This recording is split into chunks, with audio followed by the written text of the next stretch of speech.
Depa kemukakan satu susunan amalan lepas sembahyang. Ada disusun wirid lepas solat. Ada kan? Kita nak tanya dia daripada mana susunan tu? Itu bid'ah kalau ikut manhaj mereka. Hmm. Kamu duk kata Hmm. ulama ni, kita masyarakat awam ni duk Mhm. ikut ulama punya amalan ni, Ya. bid'ah, Nabi tak buat. Ya. Tapi yang hampa susun, mana dalil?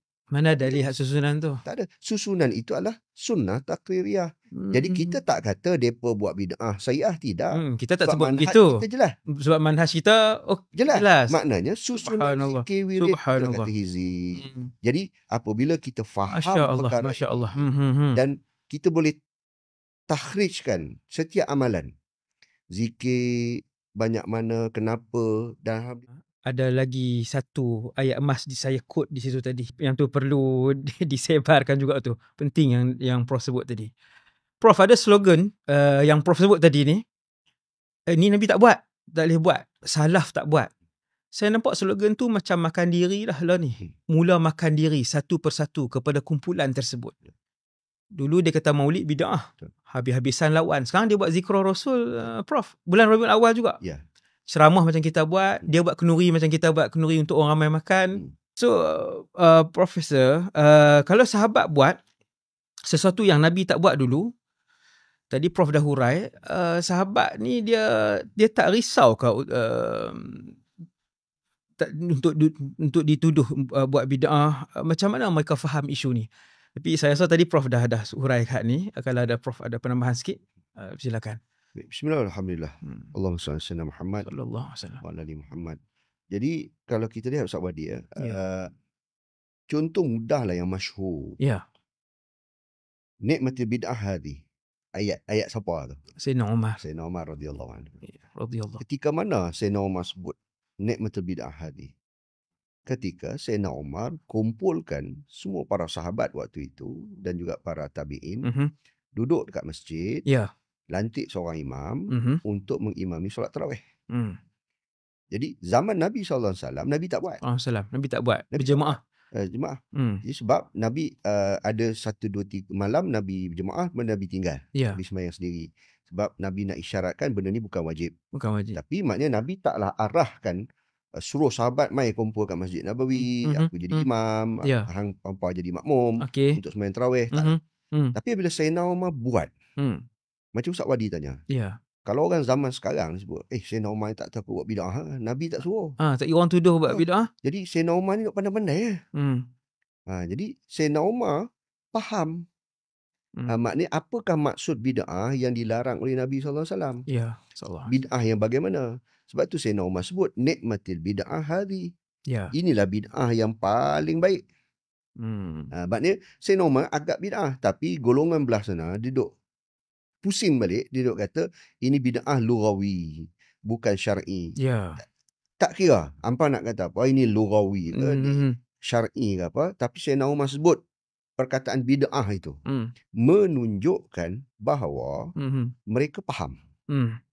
Itu satu contoh yang masyhur, tak siapa boleh nak petikai. Jelas. Dan yang kedua, kumpul Quran. Sayyidina Abu Bakar tak takut ke? Bila arahkan supaya kumpulkan Quran. Tak ada, zaman Rasulullah tak ada pengumpulan Al-Quran. Nabi tak suruh. Nabi tak suruh, Nabi tak buat. Tak buat. Jadi maknanya kumpul Quran, tulis semua Quran, jadikan satu bulan satu mushaf. Sehingga letak pada Sayyidina Hafsah ketika awalan itu kan, zaman Sayyidina Abu Bakar. Dia Sayyidina Abu Bakar tak takut ke dituduh bid'ah. Yang kemudian bila zaman Sayyidina Osman pula lagi dah kumpul semua tu sampai kumpul jadi satu mushaf imam je. Jadi disebut sebagai mushaf Uthman ni. Yang lain-lain itu diarahkan supaya dibakar. Betul. Jadi benda ni satu benda yang besar. Besar. Dibuat oleh sahabat-sahabat yang besar. Sayyidina Abu Bakar, Sayyidina Umar waktu itu. Paling salaf dah tu, Prof. Maknanya orang kata orang kanan Nabi SAW. Jadi benda ni bila kita faham, bermakna kita kena ada balik semula kepada asalnya manhaj, ilmu, kefahaman tentang apakah itu sunnah dan apakah itu bid'ah. Jadi kat sini yang kita kena perdalamkan supaya masyarakat kita ni tak diajar untuk secara bermudah-mudah membid'ahkan orang. Ni Nabi tak buat, Nabi tak suruh, bid'ah. Jadi kalau ayat macam tu, habis lah. Sayyidina Abu Bakar, Sayyidina Umar orang pertama. Termasuk dalam pembuat bid'ah. Yang dituduh. Yang dituduh. Wallah. Nak minta Prof kongsi dengan semua masyarakat contoh amalan zikir atau doa yang termasuk dalam kategori sunnah takririyah yang diamalkan dalam masyarakat sekarang ni. Baik. Jadi kita lihat pula praktikal, aplikasi. Okay, aplikasi sebab isu ni besar. Perbahasan tentang sunnah takririyah ni satu benda yang besar. Ulama tulis, ulama sufi tulis tebal kitab-kitab dia, Ustaz. Berkaitan sunnah takririyah sahaja. Kemudian kita pula kalau mengaji dulu kan, maknanya Masarul Ahkam, detail berapa semester nak ngaji tu, sufik 1, sufik 2, sufik 3. Cuma dalam keterbatasan waktu ni, jadi kita nak fokus kepada satu isu, sebab inilah yang sedang bermain dalam masyarakat. Betul. Kita zikir lepas sembahyang ramai-ramai bid'ah. Ada Nabi buat, Nabi tak buat, Nabi tak buat, hampa boleh buat bid'ah. Betul, itu tuduhannya. Ada orang meninggal, kita kumpul baca Yasin, kita buat tahlil, Yasinan. Oh ini bid'ah, Nabi tak buat. Baik. Jadi kalau kita balik semula kepada perbahasan kita, kita nak mengambil satu nas yang sahih daripada Nabi sallallahu alaihi wasallam. Bahawa Nabi bersabda, man nama an hizbihi aw an syai'in minhu faqara'ahu fima baina salatil fajri wa salatil zuhri kutiba lahu ka'annama qara'ahu minal lail. Ya, hadis sahih diriwayatkan oleh Imam Muslim, Abu Daud, Tirmizi dan Nasa'i. Sesiapa yang tertidur pada waktu malam, dia tak sempat baca hizibnya, betul. Atau sebahagian daripada hizibnya. Kemudian dia membacanya di antara selepas solat fajar dan solat antara fajar dan zuhur. Maka pahalanya seperti dia membaca hizib itu pada waktu malam. Baik. Jadi, ini hadis sunnah qauliyah Nabi sebut. Nabi sebut. Jadi sekarang ni kita nak, apabila kita jumpa hadis, banyak hadis Ustaz tentang zikir, tentang doa. Galakkan Nabi untuk kita berzikir berjemaah ramai. Galakkan Nabi kita melafazkan zikir-zikir tertentu. Dan dalam hadis ni pula Nabi sebut ada hizib. Bermakna Nabi galakkan umatnya ada hizib. Hizib ni apa? Himpunan zikir ataupun wirid. Betul. Jadi kalau kita lihat penjelasan ulama, contoh Ibnu Qutaibah, Al-Qadhi Iyad, dalam kitab beliau Al-Mubarakfuri ketika mensyarahkan hadis ini, menjelaskan bahawa hizib bermaksud himpunan amalan-amalan soleh. Jadi himpunan amalan soleh ni termasuk solat sunat. Yang ulama sebut. Kemudian zikir doa daripada Quran. Zikir doa daripada hadis Nabi sallallahu alaihi wasallam. Dan ia adalah disusun. Baik. Jadi kat sini yang saya nak highlightkan ialah berkaitan dengan apabila kita berzikir. Faham, Bila kita zikir, kita zikir dan doa tu. Jadi dalam berzikir ni ada kaifiyah. Bagaimana nak berzikir. Pertama lafaznya. Yang kedua bilangannya. Kaedah pelaksanaan, seorang-seorang ke ramai-ramai. Betul. Bila nak buat siang ke, malam ke, hari apa ke, berapa lama dia. Kemudian susunan dia. Susunan hizib tadi, wirid tadi. Jadi sekarang ni apabila soalan Ustaz tadi iaitu bagaimana kita nak lihat sunnah takririyah tentang zikir dan doa. Pertama, boleh tak kita buat sesuatu amalan yang disusun? Itu soalan pertama. Ni saya nampak. Boleh tak kita beramal wirid? Itu kita hizib. Ulama sebut hizib, aurat, ratib. Ini antara mustalahat yang digunakan. Sama. Dia sama. Balik kepada hizib tu. Hizib Nabi sebutlah hadis tadi. Hizib. Berarti Imam Nawawi dia ada Hizbun Nabawi. Subhanallah. Hizib Imam Nawawi. Daripada situ. Tahu. Imam Nawawi syarahkan hadis Imam Muslim. Jadi beliau laksanakanlah sunnah Nabi ni, dia buat hizib. Cuma soalan kita satu tadi. Boleh tak susunan? Faham? Adakah susunan wirid dianggap sebagai bid'ah? Yes. Kalau hampa kata bid'ah, macam nak amalkan hadis ni? Nabi ada ajar tak dalam hadis ni? Okey, hizib tu apa? Sebelum tidur, Sayyidatina Aisyah ada hizib. Sayyidina Abdullah bin Umar ada hizib. Masing-masing ada susunan amalan kerana mereka ni mujtahid. Subhanallah. Ahlul ijtihad. Ini baru ni. Dia bila mereka ahlul ijtihad. Jadi mereka berijtihad. Memahami hadis Nabi SAW. Jadi, okey, sekarang ni nak tidur, nak baca apa? Salah ke masyarakat kita? Contoh, sudah. Sebelum tidur dia baca Yasin. Salah ke jadikan Yasin sebagai hizib, Ustaz? Kita duk kata, ni mana ada hadis? Ni bid'ah. Sedangkan yang diamalkan itu adalah untuk menghayati hadis Nabi SAW. Man qara'a Yasina fi lailatin asbaha maghfuran. Siapa baca Yasin pada waktu malam, maka waktu pagi dia maghfur, diampunkan dosanya oleh Allah SWT. Jadi dalam hizib itu disusun baca Yasin sebelum dia tidur. Ini hak peribadi dia punya. Dia susun. Okay. Yasin. Jadi Yasin. Kemudian dia beristighfar. Istighfar yang macam mana? Jadi ambil lah daripada hadis Nabi SAW. Hadis sahih juga. Sayyidul istighfar.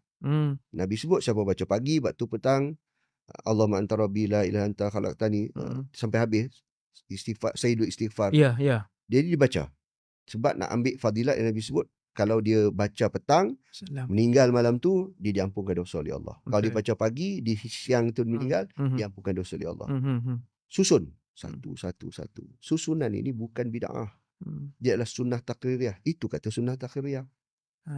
Orang tu susun ikut cara dia. Tapi cara dia tu siapa?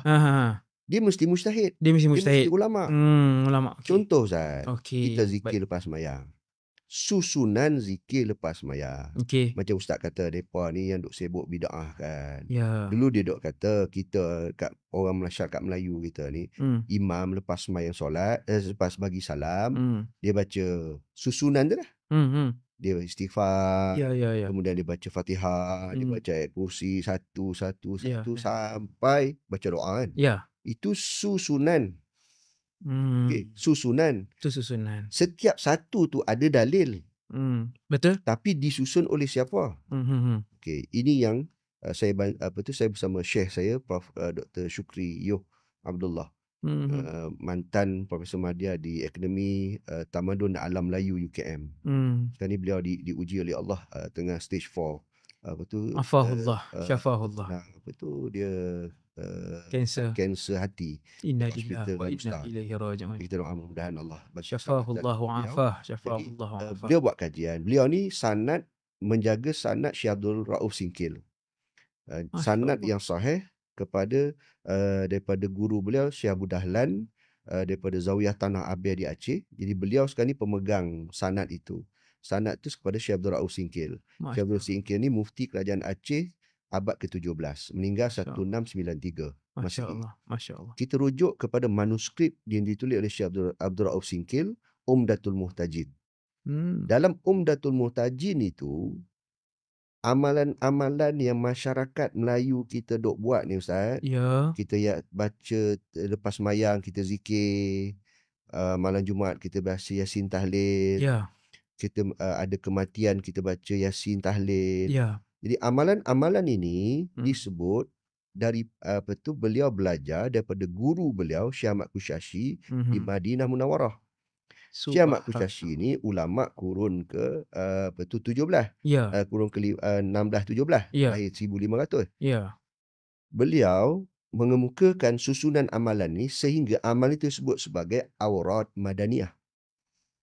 Wirid-wirid masyarakat di Madinah Munawwarah.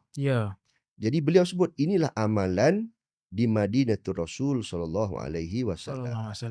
Yang ini yang kita warisi, yang kita sebut duk kata zikir lepas sembahyang ramai-ramai ni duk susun macam itu bid'ah.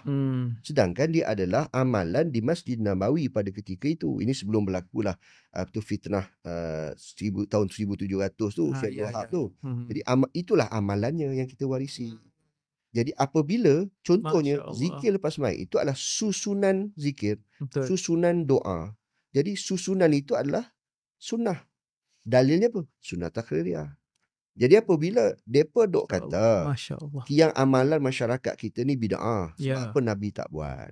Tapi golongan ini juga yang sibuk membida'ahkan orang, mereka kemukakan satu susunan amalan lepas mayang. Ada disusun wirid lepas solat. Ada kan? Kita nak tanya dia daripada mana susunan tu? Itu bid'ah kalau ikut manhaj mereka.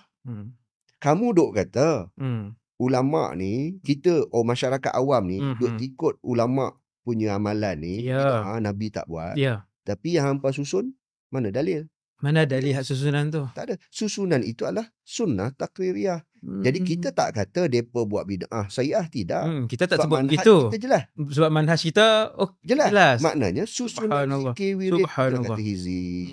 Jadi apabila kita faham perkara ini, dan kita boleh takhrijkan setiap amalan. Zikir banyak mana, kenapa, dan alhamdulillah kami telah terbitkan 4 buku dengan UKM. Satu wirid selepas solat, kita tahqiqkan amalan daripada manuskrip Umdatul Muhtajin tu. Masya Allah. Setiap amalan yang kita ambil daripada ulama ni, start daripada istighfar tu sampai doa, semua ada nas. Ya, ulama dulu bukan karang saja-saja. Atas dasar ilmu. Yasin Tahlil pun kita dah keluarkan buku dengan UKM, kita tahqiqkan. Subhanallah. Daripada surah Yasin, zikir Yasin tu wirid macam mana? Kemudian yang ketiga yang alhamdulillah baru terbit ni, berzanji. Kan berzanji pun timbul isu kan. Memang. Kata, tak boleh haram bid'ah. Ya, haram Nabi. Kita tahrijkan Syekh Ja'far Berzanji ni, beliau adalah mufti mazhab Syafi'i di Masjidin Nabawi. Bukan kalang-kalang orang yang mengarang. La ilaha illallah. Jadi, la ilaha illallah. Yang setiap bait-bait syair tu semua ada nas. Semua ada nas. Walaupun kita kata sebahagian itu daif, ada sebahagian daif, tapi kita kembali kepada prinsip kita, daif selagi dia tidak melibatkan akidah, jadi tak ada masalah. Betul. Dan dari sudut kalau fadail amal, maka dibenarkan. Cuma tak boleh berhujah secara kuat. Gitu dah Sawadi. Maknanya benda tu kita kata dalam persoalan ini, bila kita kata nak wirid, nak berzikir, nak berdoa, maka kita kena faham betul-betul sunnah takririyah itu supaya tak mudah-mudah kita membida'ahkan suatu amalan. Wallahu a'lam.